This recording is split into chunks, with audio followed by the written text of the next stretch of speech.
Müəlliflik hüququnun qorunması Azərbaycanda sadəcə hüquqi proses deyil, həm də qədim dövrlərdən gələn bir mədəniyyətdir. Tarixə nəzər saldıqda görürük ki, ilk müəllif hüququnu qoruyan elə bizim şairlərimiz olub.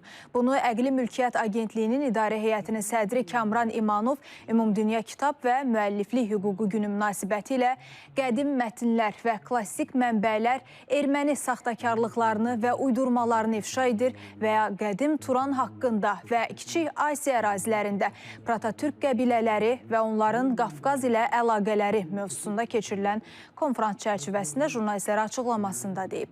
Kamran İmanov qeyd edib ki, tədbirin keçirilməsində məqsəd əqli mülkiyyətə, xüsusən kitablara və onları qoruyan müəlliflik hüququna diqqəti cəlb etmək, yaradıcılığa dəstək vermək və şübhəsiz hay erməniçilik saxtakarlıqlarını ifşa etməkdir. O da vurğulanıb ki, agentlik erməni saxtakarlıqları və plagiatının ifşası yönündə mühüm işlər həyata keçirib. Müharibə göstərdiyi kimi əqli mülkiyyət daha geniş anlayışdır. O cümlədən müəlliflik hüququ ilə yanaşı sənaye mülkiyyəti hüququnu da özündə cəlb edir. Gördüyünüz kimi təcrübə böyükdür. Amma ən vacib ənənələrdən biri də ondan ibarət ki, 10 ildir dalbadal biz keçirdirik bu məşhur konferansı.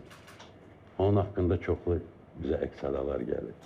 Konferans deməli qədim mətnlər və deməli klassik mənbələr erməniçilik uydurmalarını ifşa edir. Erməniçilik yalanları ifşa edir. Və bunun üçün biz hər il yeniləşən və ya hissəsində yeniləşən mövzunu oturduruq. Bu il biz bunu ilə bağlı qədim Turan haqqında və qədim Proto-Türk qəbilələri haqqında, tayfaları haqqında məlumatla bölüşəcəyik.